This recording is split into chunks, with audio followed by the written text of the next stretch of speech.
Well, thank you so much. I'm really honored to be here and be asked to be part of such a wonderful group and such a wonderful evening. Well, in the evening, I hope to validate your efforts of supporting art by telling you about the generations before me that made a difference in what I do today. So you're going to hear a lot about that. I want to thank Hugh for doing this. If you plug it in, I have trouble with it. So I'm so grateful that Hugh was here to do the PowerPoint. That made such a big difference to me. And I'm humbled to watch all the videos of the guests that you've had already speak. My goodness, I learned a lot and I just enjoyed so much hearing their stories. One of the people, well, before I go any further, I want to acknowledge I have a grandson here too, not just a granddaughter. And I'm grateful to all my family. I'm so blessed to have you here. Thank you. One of the people I really, I practiced this and never even choked up, but I have to thank my husband. We've been married 53 years, and although I have a long ranching history, I wouldn't have attempted this art journey without him. So, thank you. Okay, I'm going to take you on a fast-paced journey. We're going to travel back in time to early Arizona, attend a few rodeos across the country, here in this state, and even back to Madison Square Garden. We're going to travel with the Cowboy Artist of America to some art shows, go on cattle roundups, and then we're going to see how all those real cowboy scenes become paintings on my canvas. I'm a lucky lady in many ways. I'm feeling blessed to have lived the life that I have and to be here with you and to share that life in my art, because what I share is the life I've lived. Once a man called me and explained he was putting together a major art show, all women's art show in Kalispell, Montana. I answered the phone when he called and he said, "Shawn, I just learned you're a woman."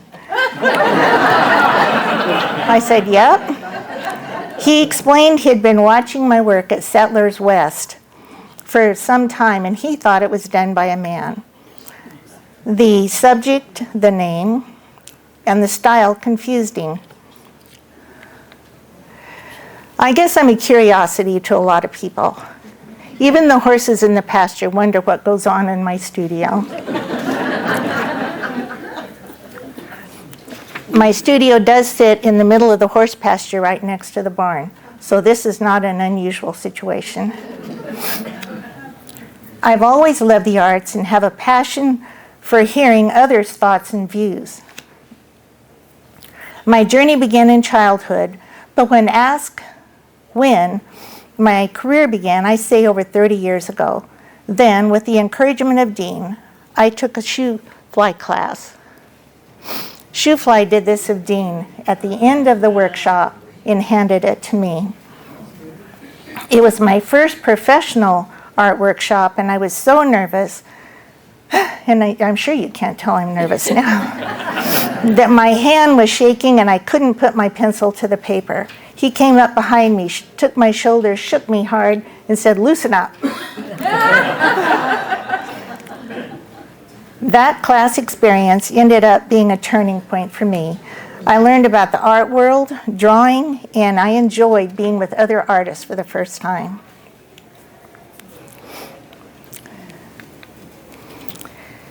This was the sketch of an old ranch horse we had that I took to that workshop. He critiqued it for me. And later, on a brave day, I drove to Sedona from the ranch all by myself. I thought, I'm going to find some place to put my art. I need an outlet for my art. So I walked into the Sedona Art Center, looked around, and read they were having an art competition. So I entered this piece. I received some encouragement. Within a few days, I received a phone call that little piece got best of show. So go figure. I felt God was giving me a sign to move forward, so I did. After After Shoot Fly's class and the encouragement of a few individuals, I became serious about my art. My first shows were here at the Mountain Oyster, only it was the other old pink building downtown, and the Phippen show in Prescott. I gratefully continued to receive encouragement, which kept me going. I was at an art seminar once with Brad Richardson, the owner of Legacy Gallery, on the panel. He made a statement I thought was profound. He said we all have a connection to Western art, whether we realize it or not, because it's where we came from. Pablo Picasso once said, "The purpose of art is to wash from the soul the dust of everyday life." Well, I could relate to that. I'd seen a lot of dirt and dust. He also said, "Painting is just another way of keeping a diary." That's me too, since I feel that I'm journaling the life that's been my family's in Arizona for over 150 years. My subject matter was just outside the door. Now we'll do some time travel. I may be heavy on the history here, and I hope you'll bear with me, and a little bit light on the art, but you're going to see a little of both. Somehow I felt a commission to tell the story of those that came before me on brush and canvas, and a story that is continuing into the 6th generation. Both sides of my family came to Arizona before the turn of the century and in covered wagons. This is my great-grandfather on my dad's side, James Henry Wingfield. He came from Virginia with his family in a covered wagon across the Oregon Trail. James Henry and his brothers William Gilmore and Toby ranched in Oregon for several years. Then I've heard, due to their father's arthritic condition, decided to head south. Toby stayed in Nevada, but J.H. and W.G. selected 200 head of cattle and drove them south, crossing the Colorado River and settling in the Verde Valley. They raised cattle, built several schools, operated a large mercantile store, and much more. Here he's holding 2 of his grandsons, Gail and Kenny. I think he was dressed up for something, maybe a birthday party, I hope. My mama's grandpa drove a covered wagon with his large family from Texas in the 1860s and settled near Globe, near the running cattle in that area.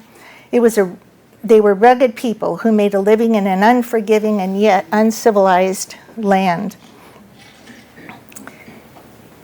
This was at Ash Flat, which is part of the Chiricahua Cattle Company, which was at that time the largest ranch in Arizona. My grandfather had a lot of admiration for him, so I do too. William Hillsborough's daughter, my grandmother, was born in Geronimo in 1898. Miners and cowboys were plentiful in the area, and as a teenage girl, she met and married John Osborne, who was the foreman of the Chiricahua Cattle Company. The Cherry Cows encompassed 1.6 million acres, was 35 miles wide and 75 miles long. At its peak, it ran 45,000 head of cattle, although droughts affected that and it was much less on other years. Grandpa came to Arizona with 25 cents in his pocket and spent it on ham and eggs. He says he knew he could buy that because ham and eggs was 25 cents everywhere then. He asked for work and went to work for the Cherry Cows, as it was known in 1908. The Boyces were managers then. The Boyces are a familiar family if you've been in the Tucson area for very long. After 5 years, Grandpa was moved to managing foreman and remained in that role from 1913 to 26, when he bought his own cattle ranch, the Crossess. He went on to own several other ranches. Interestingly enough, because Mary, my grandmother's husband, was the foreman, she was allowed in camp and allowed to ride on many of the trips they had to make up into the White Mountains, taking photographs. She recorded much of what was going on. She was handy. She played cards, doctored their wounds, patched their clothes, listened to their stories. She was their confidant. She was born in Geronimo, but she grew up to love opera. I remember sitting as a 5-year-old and her having opera on TV and making me sit and listen to it. She exposed her 2 daughters to art and music, just like you. This group is exposing young children to art now. It makes such a difference. This is the Cherry Cowboys. You can see the rough terrain that they camped in, and she photographed these. It was too rough for a wagon to get through, so everything was packed in on pack horse. The cowboys that lived on the ranch were, almost all of them, strived to be a rodeo cowboy at some point or other. Unlike today, rodeo cowboys are a profession all their own. Back then, most all of them came from ranches. Grandpa, this is him, he calf roped. This is at the Prescott Rodeo. Many that roped for him became world champions. Ike Rude was a steer roping. Chuck Shepard was world champion bronc rider. Everett Bowman, all-around champion. They all worked for Grandpa. Mostly because the Cherries was a big ranch and it was a good place for them to start. Grandpa ended up going to Madison Square Garden Rodeo, the national finals of that time, and I asked him, how'd you get your horses there? He said that he put them on a boxcar on the train, and it took weeks to get there. I just can't imagine what that trip was like. Later, his 2 daughters grew up to do the same thing, my mom and her sister. And they became part of the Madison Square Garden Rodeo. This is my grandmother is in the front. She's a timer at the Prescott Rodeo.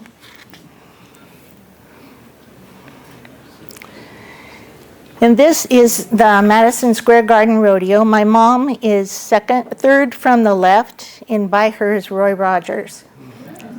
Then this is about 1942, and she was a sponsor girl in 41 and 42, and I'm guessing this is 42 because Jean Autry is in a military uniform, second from the right. One lady from each state was elected to be a representative of that state at the Madison Square Garden Rodeo. They were sponsored by someone in the state, and that's where the name Sponsor Girl came from. Mama was sponsored by Porter's Western Wear and Saddlery. The duties of a sponsor girl were many. They're mainly to promote the rodeo in Boston and New York. This is a parade in Boston. Mama said somebody just thrown her an apple and she was eating it. She's second from the front. She said it was a really long parade. They did a lot of publicity photos in various events.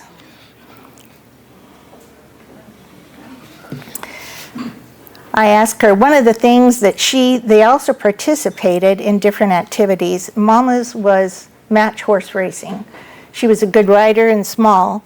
So one time she was in a race with Tad Lucas, and she won. And I said, wow, you beat Tad Lucas? She says, I was just on a faster horse.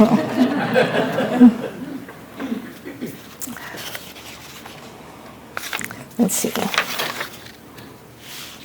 While Mama was in New York, one of the duties they had was walk up and down the streets of New York and tell them about the rodeo.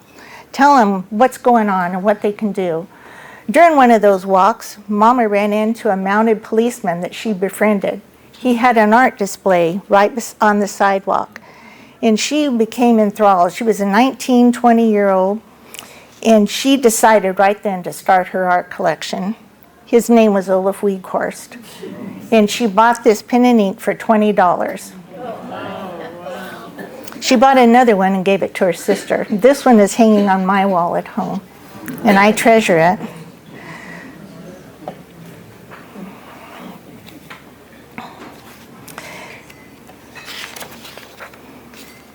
Mama was photographed by many. This is an Orrin Arnold photo that ended up being a postcard in the 1940s. I've seen that photo on t-shirts, on other things too, so. Okay, now we're going to move into a little bit more modern history. My grandpa went on to own ranches, but he also built the first modern automated push-button cattle feeding yard in the Southwest, in Arlington, Arizona. The year before, my parents had gotten married, and my dad ran the feed yard for him, managed it. It was a wonderful experience. People from all over the world came, well, not all over the world, I'll say the Southwest. They came in busloads there to see this state-of-the-art facility, which looks old now, but at that time it was state-of-the-art. And I was privileged to meet so many people that came interested. They fed cattle there, or they were a business venture. There was, it was just unimaginable, the paths that crossed because of this business. My grandpa loved his family. There I am, a year old. Everyone told him he had just a very handsome grandson.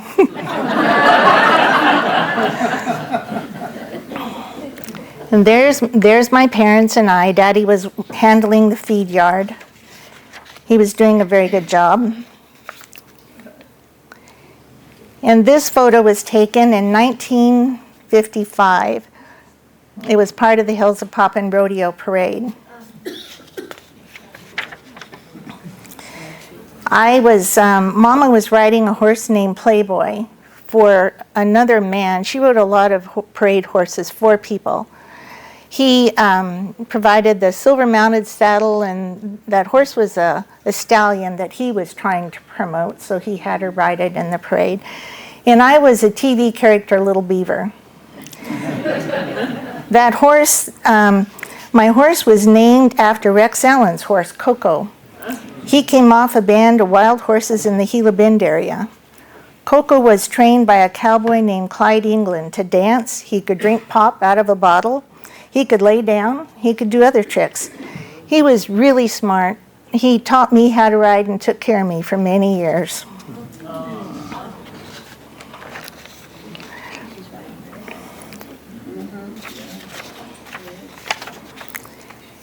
Mama had told me as I was growing up, because she was exposed to art and she was collecting art, she would pull over beside the highway when the sun was setting, and she'd pull clear over and stop. She'd say, "Shawn, look at that.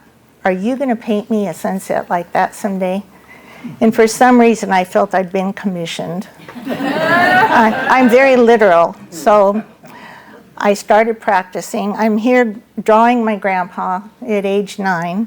We were at the Horseshoe Ranch just before it went into escrow.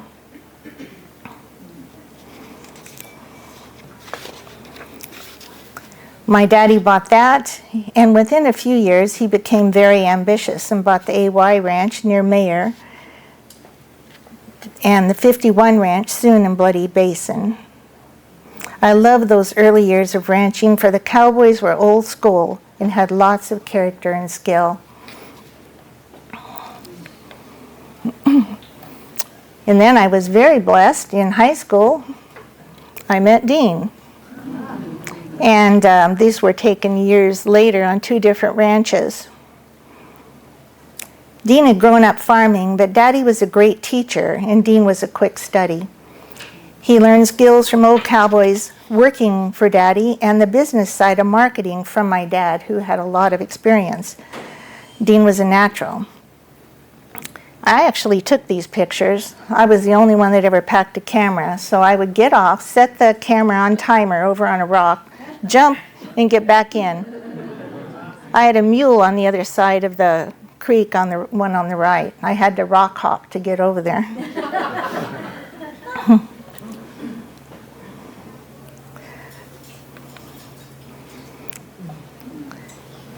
While at the ranch, the Horseshoe Ranch, we raised our 3 children.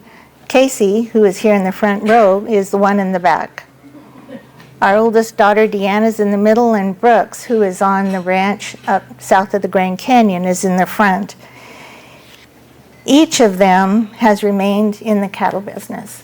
They are still raising cattle, and they're raising horses. The grandkids...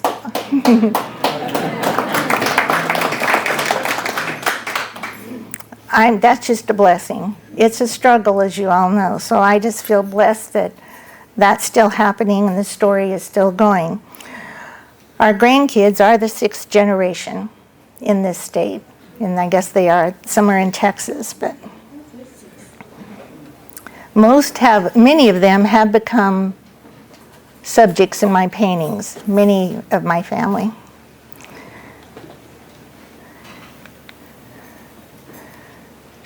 While at the ranch, we had a lot of wonderful visitors that became major encouragement for me. Bill Owen and Joe Beeler were some of the foremost people that were very encouraging to me. They would come to dinner or other events at the ranch or to rope with Dean, and they saw my drawings. Dean had an embarrassing habit of showing everybody my art, bless his heart. Bill and Joe were very encouraging, and their comments helped me to view myself seriously. We would be in Vegas. This was at Las Vegas. We were at a Dolly Parton concert. We walked in, and I don't know what Joe handed the guy that was ushering us, but he took us right up to the front.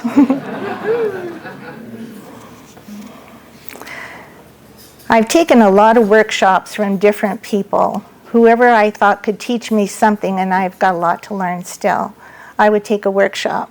But Bill was the one that helped me with color and to learn value, and I will show you later how he did that. But I believe I could say that he probably influenced my art most because of that help. And this was the first gallery that I was in, was the Wickenburg Gallery in Wickenburg. Cynthia Rigdon, Susan Kleiwer, and I were doing demos that day. Cynthia is at the easel. Cynthia she had been a friend before that. She was a fellow rancher in the Skull Valley, Peoples Valley area. But because of her experience in the art world, I came to refer to her as my North Star. Was it during the female exposition? The Wickenburg every year has a Cowgirl Up. Mm-hmm. Yeah, Cowgirl Up. A wonderful thing, one of the best things, I'll say, that Dean and I were totally unaware of is that wonderful people we were going to meet on this art journey. This was a photo, let's see, this was a photo of the C.M. Russell show. This is not all the artists are in the show. This was our group that we traveled with. Many of these artists you will probably know and may collect their work.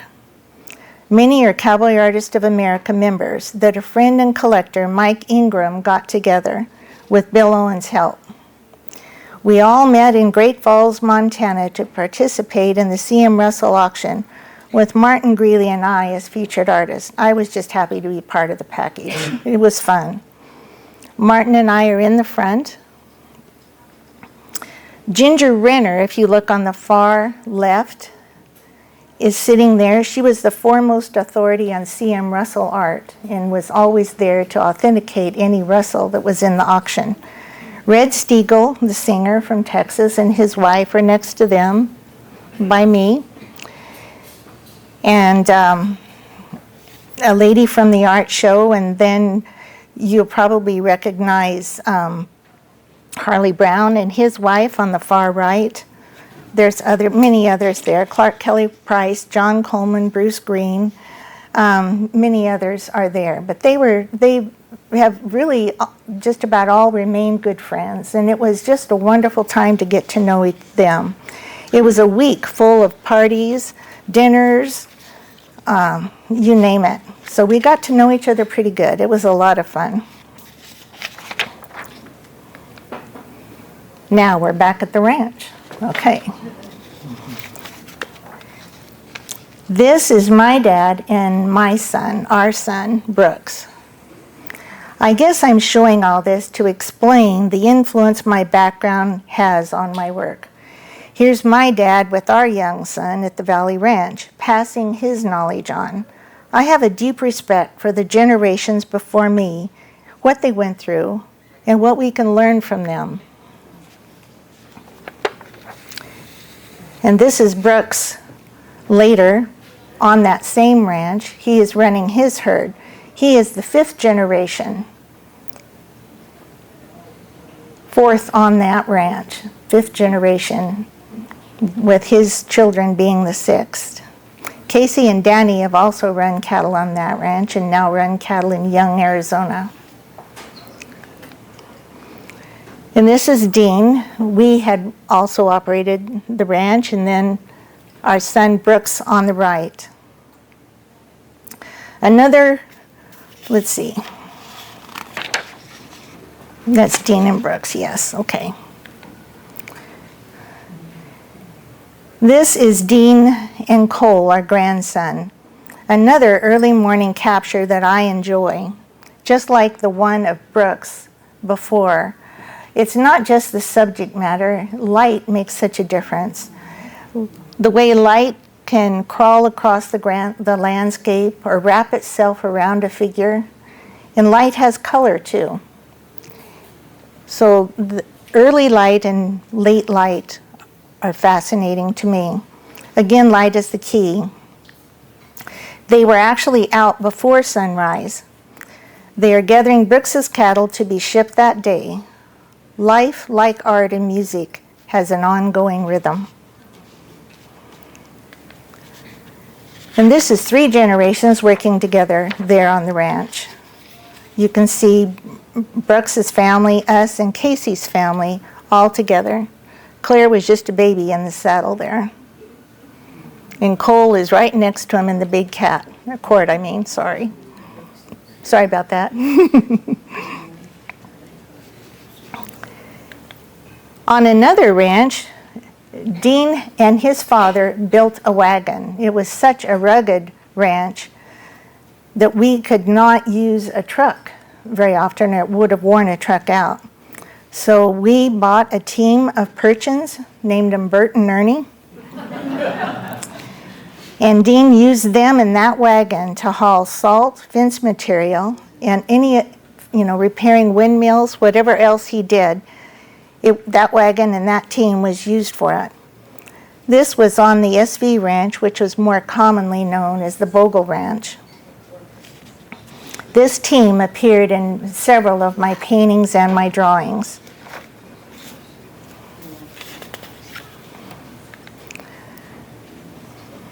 And there's Court and Claire. Court and Casey, I'm sorry. And there they are, and they're working their cattle. You can see Dean and Casey in the background. I'm useless. I've got the camera. Court at least is handling the branding irons.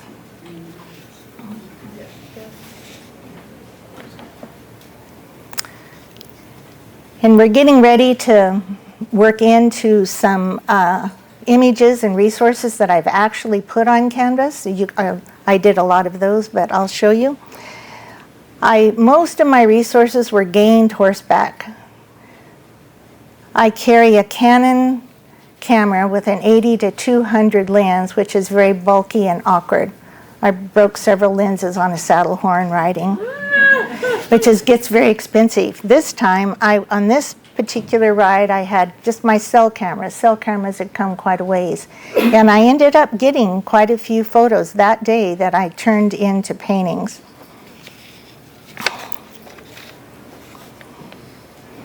Okay, now we're going to move on and we're going to show you some from the very beginning of the image I took to a painting. This is a resource for a painting, Dust and Horns. There's Dean. And the Coriani herd was owned by Casey and Danny. I looked at this image for a long time. The Coriani's horns, the light on the back, the half light fascinated me. I had not done much of that. And I thought, and I love the attitude of Dean's horse, the way he was riding. There was so much about it, I kept looking at it that I wanted to capture. So I drew, but the nice thing about being an artist, you can move cattle around. So I moved that one in the front where I wanted it. I added a little bit of color, and I even added a lot of color to that steer in the front, the cow in the front. And there's the final painting. That piece sold last year at the Night of Artists in San Antonio. This is another resource. Okay, I've got a pointer on here, and I didn't mean to point if I was. This ended up being a painting making adjustments. The cowboy's Toby Foote. He was working for our son up north. And I love the cock of his leg, the folds in the shafts, the folds in the shirt, the color of the horse. There were a lot of things I really liked, but I didn't like where he was. So I moved him. This told more of a story that I wanted to tell.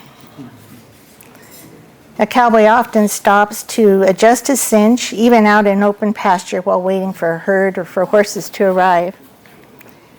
And that later became a poster. This is just an example of one of the posters. Doing what I've done, I have quite a few posters. But this was one of my favorites, so I included it.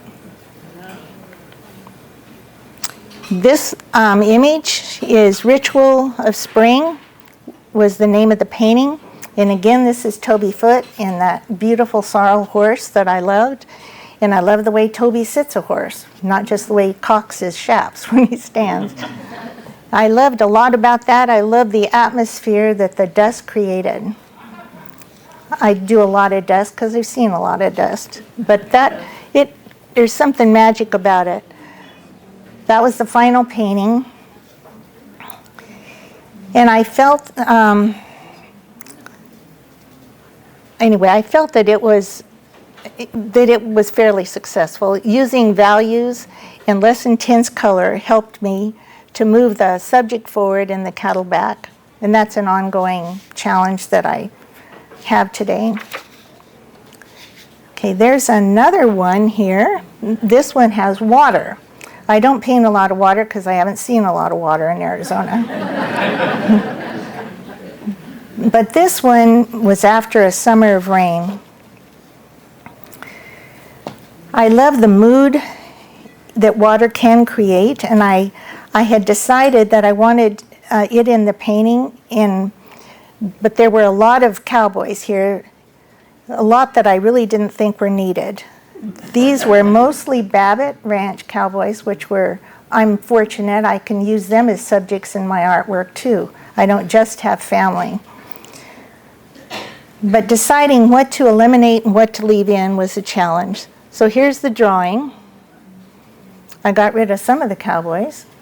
I added some bushes. It's really nice to be an artist. You can just kind of move everything around.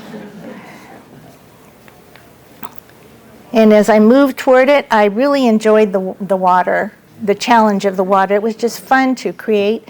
And I started pushing the warmer palette. The upper right, you can see there's 3 cowboys. But guess what? I decided we had too many still. What I did like, though, was I created a backwards S composition, I felt.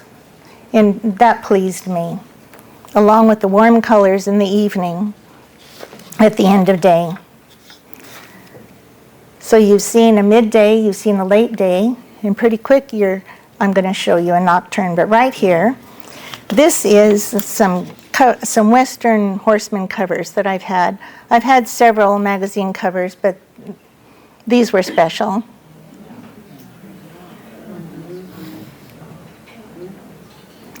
Yeah, they're all family. Dean on the left, Brooks in the middle, and Dean and David Simmons, a cowboy, on the right. And the Western Horseman went on my website, found them, and said, can I use them? So, okay, that's very nice. Now this is An Hour Before Dawn. That was the name of the painting. I looked at this for a long time. It looks very simple. It's very stationary. There's no action going on. But I realized that quite often, the hour before daylight, cowboys will stop and have a conference. What are we going to do? Where are we going to go? So I turned this into a nocturne painting. This will be shown in November at the Small Works Great Wonders at the Cowboy Hall of Fame in Oklahoma City. There's something soothing about the cool nocturne colors. To me, they're calming. It's an entirely different set of colors that I use on the color wheel to do this than I would a midday painting.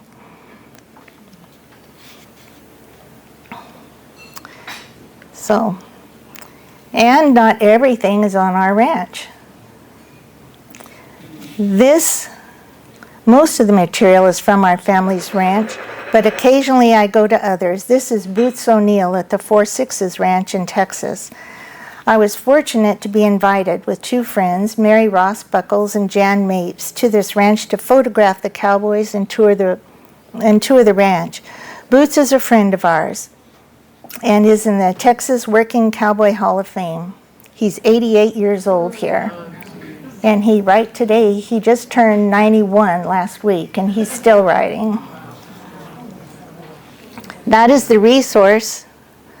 I just couldn't resist painting Boots. And there he is. I pushed him into the warmer palette. I thought it would be more interesting to use a warm palette and push the cool versus warm strokes for vibration. I also felt the age and experience of this man called for a warmer, later time of day palette. The close-up of the sleeve shows warm, cool vibrations pretty well. That's why we did the close-up. You can see the cool on the bottom and the warm on the top underneath the folds. You may notice the lighter strokes in front of the face and the darker on the outer edges of the work. I did that to direct the eye and also to create a little action in a scene where it's very stationary.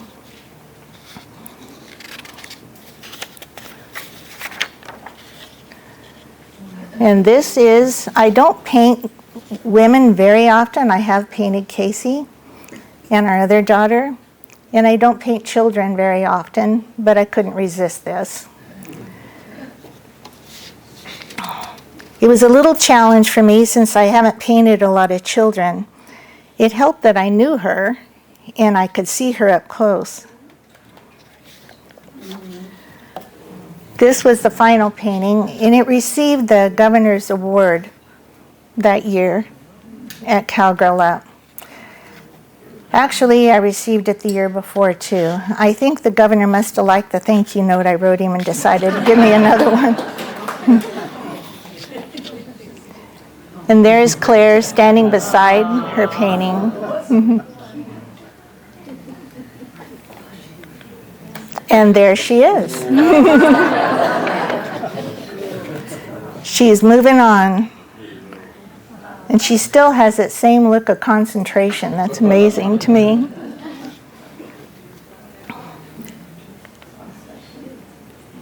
I enjoy doing animals. Also, this is just the all four sequences on the screen. Sorry about the cropped. I cropped it too much in the top. I start out loosely with loose strokes, and as you can see the progress, I'll move toward more tight rendition as the painting progresses and is finalized. This painting was purchased by the Desert Caballeros Museum. I was very honored. It's part of their permanent collection now. That is our son. It's a scene from the Valley Ranch in Brooks, and there you can see my familiar dust and dirt. I love what Utah the poet Utah Phillips said about the cowboy, if dirt were a kingdom, he would be king. And I totally agree. Dean is not only painted by me, he's been painted by quite a few other artists. Bill Owen painted this for the Prix de West, and it received the very first Express Ranch Award given at that show. It's on the desert ranch that they ran cattle on near Wickenburg.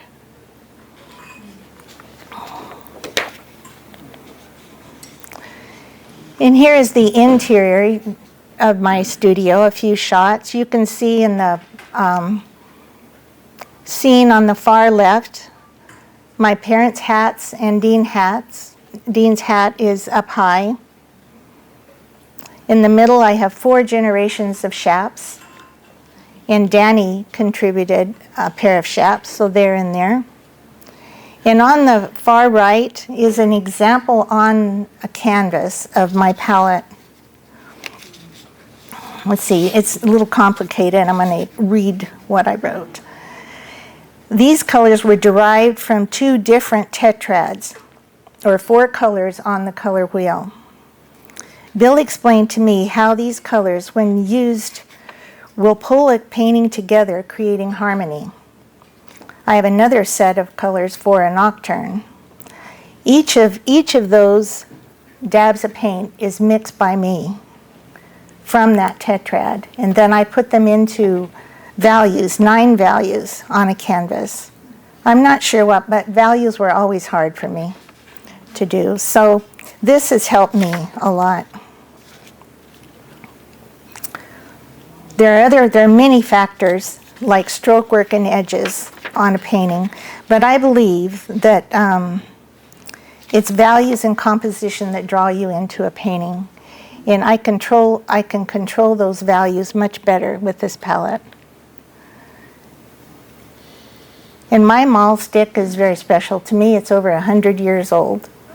That is a mesquite, out of a mesquite tree, a natural crook that was cut by William Hillsborough Wood in southern Arizona.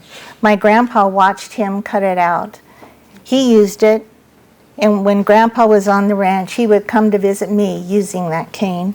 And when Grandpa died, I said, "Can I have his cane?" And I walked up, and I use it now, it sits. So I bring that history in many ways into the studio.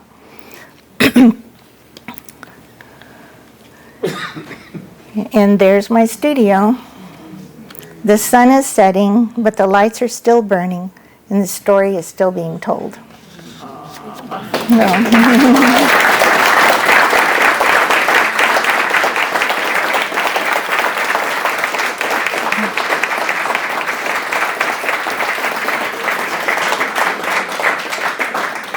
Shawn, I think you can tell by that applause how we all enjoyed your presentation.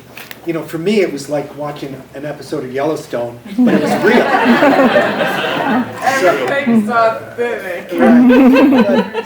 I'll start to see if anybody else has any questions, but my question for you is, on your journey as an artist, were you ever inhibited in any way in your work as a woman? You know, I never thought about it. Yeah, I might have been and didn't know it.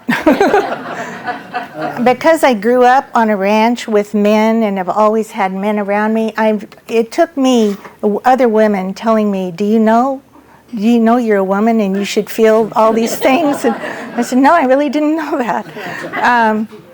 So I may have been, but if I was, I'm not aware of it. Any other questions tonight? Fantastic. Well, thank you. We really enjoyed it. Well, thank you. I appreciate Tell us it. a little bit about this painting that's Yeah. in the show. This is a painting of Dean. It's called Checking Back. And I enjoyed, as I do in a lot of them, that late day palette. It's going to be part of the MO, and it's a little bit different. Seeing, he actually was ahead of me, looking back, and that's where this came, that's how I got my resource. And somebody I posted that on Facebook, and somebody made a great comment, and I appreciated it because exactly what I thought. He said, I think he's looking back saying, come on, follow me, we got this. And I thought, yeah, it's great. That is exactly how I thought. Yeah. But, Shawn, what do you want to paint in your future that you have not painted yet? Is there a challenge you see out there that you'd really like to go after that you haven't painted? you know, I don't have anything in mind right now, but I am constantly looking for things that are a challenge. Like even painting this was a challenge because of the light streaming across, trying to make that look believable. It's surprising the things that are hard that don't look hard. They're hard for me anyway. So I always look for a challenge. Even the half light in Dust and Horns, that was a new thing for me. So I'm constantly taking resources and looking at different scenes, and you try to stay fresh. You don't want to do the same thing over and over. And that's one thing, changing your palette even, going and doing a nocturne when you've been doing early morning scenes. It's good to keep you fresh by changing that around. So. Okay, well, thank you so much, Shawn. It was wonderful.